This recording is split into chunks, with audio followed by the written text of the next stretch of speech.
Olá, pessoal, tudo bem com vocês? Hoje daremos continuidade à nossa aula de farmacocinética. No vídeo anterior, falamos sobre os parâmetros de absorção e distribuição. Hoje falaremos da biotransformação e da excreção. O terceiro parâmetro farmacocinético é a biotransformação. A metabolização transforma fármacos apolares em fármacos com maior polaridade para facilitar a sua eliminação. O principal órgão metabolizador é o fígado. Como os fármacos são substâncias químicas, eles sofrem reações químicas durante a sua metabolização. Essas reações podem ser classificadas em reações de fase 1 e de fase 2. O objetivo dessa metabolização é facilitar a excreção dos fármacos.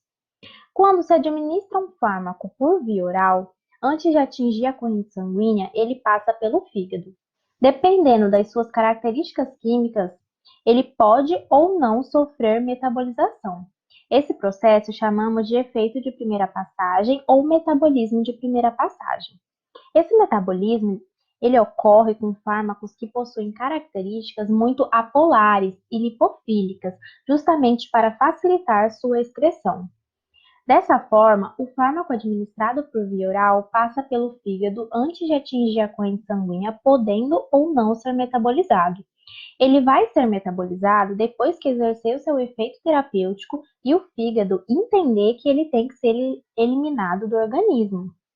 Alguns fármacos não conseguem exercer seu efeito terapêutico quando administrados devido a problemas com absorção, distribuição e entre outros. Para isso, a indústria farmacêutica desenvolveu os chamados profármacos, com o intuito de melhorar as características desfavoráveis desses medicamentos, como por exemplo, alguns fármacos não conseguem atravessar as membranas biológicas. Dessa forma, a indústria farmacêutica modificou a molécula, originando um profármaco. Esse profármaco consegue atravessar as membranas biológicas e, quando atinge o fígado, por exemplo, sofre biotransformação, originando um metabólito ou fármaco ativo. Esse metabólito ativo é que vai se ligar aos receptores específicos e desencadear o efeito terapêutico. Dessa forma, é importante lembrar que os profármacos são fármacos inativos, ou seja, eles não possuem atividade farmacológica. Somente depois da biotransformação é que eles são ativados, liberando o metabólito ativo e desempenhando sua atividade terapêutica. Um exemplo de profármaco é o clopidogrel, que é um antiagregante plaquetário. Esse profármaco, quando administrado por via oral, é absorvido pelas células intestinais e, por meio da circulação porta-hepática, atinge o fígado. No fígado, ele sofre metabolização hepática, originando metabólitos inativos que vão ser eliminados e origina também metabólitos ativos por meio da biotransformação pelo complexo enzimático do citocromo P450.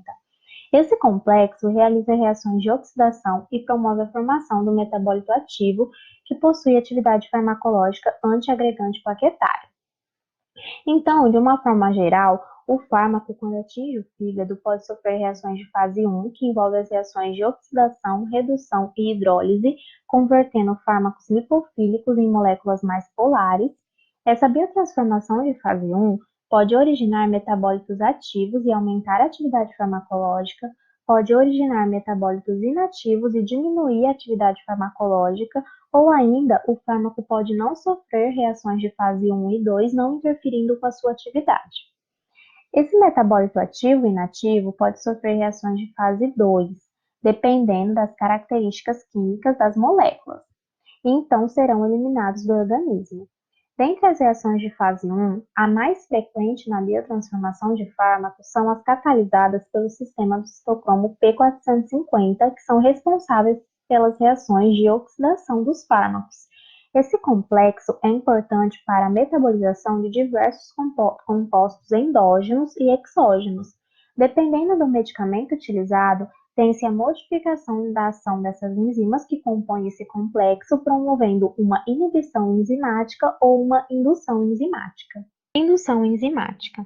No processo de indução enzimática, alguns fármacos, depois de certo período de uso, são capazes de induzir a síntese de mais enzimas do citocromo P450 no fígado. Isso resulta no aumento da biotransformação hepática e leva à diminuição da concentração plasmática dos fármacos que são biotransformados por essas enzimas.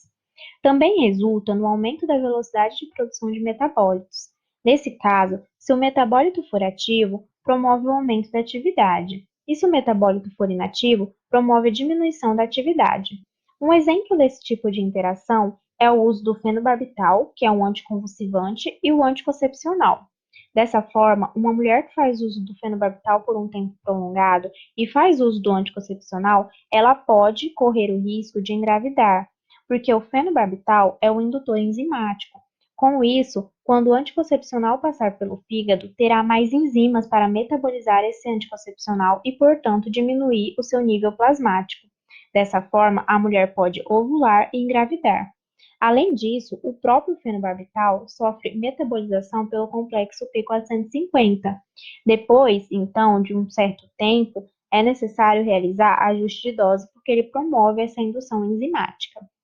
Alguns fármacos que são indutores enzimáticos são carbamazepina, fenitoína, fenobarbital e rifampicina.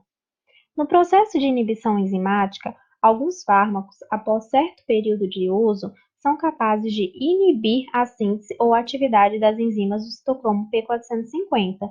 Isso resulta na diminuição da velocidade de biotransformação dos fármacos e aumenta a concentração plasmática. Além disso, diminui a velocidade de produção de metabólitos ativos ou não. Um exemplo: o omeprazol é um importante inibidor enzimático, enquanto que a varfarina é um anticoagulante que é biotransformado pelo citocromo P450. Se os dois fármacos são tomados juntos, a concentração plasmática de varfarina aumenta, levando também ao aumento do efeito anticoagulante e o risco de hemorragias. Alguns fármacos que são inibidores enzimáticos são cimetidina, omeprazol, cetoconazol e eritromicina. Diante disso tudo, de forma resumida, os fármacos administrados por via oral podem ser eliminados na sua forma inalterada, ou seja, sem sofrer biotransformação. Esses fármacos podem sofrer as reações de biotransformação de fase 1, e se esse metabólito resultante for suficientemente polar, ele pode ser excretado pelos rins. Entretanto, vários metabólitos de fase 1 continuam lipofílicos para serem excretados. Com isso, eles sofrem as reações de biotransformação de fase 2. Nessas reações de fase 2, envolve a reação de conjugação com ácido glicurônico, ácido sulfúrico, ácido acético e aminoácido, produzindo um composto polar mais hidrossolúvel e, em geral, terapeuticamente inativo, sendo em seguida eliminado. E os fármacos podem não sofrer o processo de biotransformação de fase 1, sofrendo diretamente a de biotransformação de fase 2. Os fatores que interferem no metabolismo dos fármacos são a indução e a inibição enzimática, como já foi dito, o gênero, as mulheres são mais sensíveis aos fármacos por causa dos hormônios femininos, a idade, as crianças e os idosos têm um sistema hepático hipofuncionante, sendo mais sensíveis a essa ação dos fármacos, doença, a própria insuficiência hepática altera a metabolização dos fármacos e, por fim, a nutrição. Para a metabolização dos fármacos, precisa de cofatores para ativação de enzimas, e muitos desses cofatores são provenientes da nossa alimentação. Por fim, o quarto parâmetro farmacocinético é a excreção. O rim é o principal órgão de excreção dos fármacos, sendo que a sua unidade morfofuncional é o néfron. É importante ter em mente que somente os fármacos na sua forma livre são excretados, sendo que são os fármacos hidrossolúveis que são excretados com facilidade, enquanto que os fármacos lipofílicos necessitam sofrer o processo de metabolização para serem excretados pelo rim. Os idosos e as pessoas com disfunção renal têm a sua excreção renal diminuída, devido à diminuição do número de néfrons e o fluxo sanguíneo renal diminuído.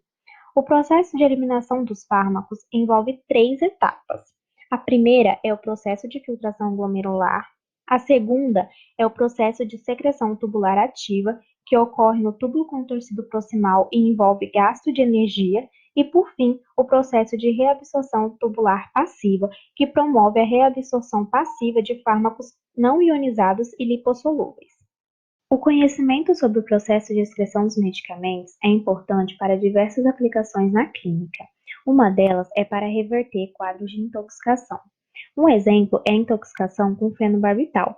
Como o indivíduo apresenta uma concentração supraterapêutica, o fígado não consegue metabolizar esse fármaco em um prazo curto para eliminá-lo. Com isso, uma forma de reverter o quadro é administrando uma injeção intravenosa de bicarbonato de sódio que alcaliniza a urina e, como o fenobarbital é um ácido fraco, ele se mantém na sua forma ionizada, diminuindo a sua reabsorção e revertendo o quadro de intoxicação. Bom, outras vias de eliminação dos fármacos envolvem a excreção biliar, onde os fármacos que não são absorvidos após a administração oral ou fármacos que são secretados diretamente para o intestino ou na bile, eles são eliminados pelas fezes.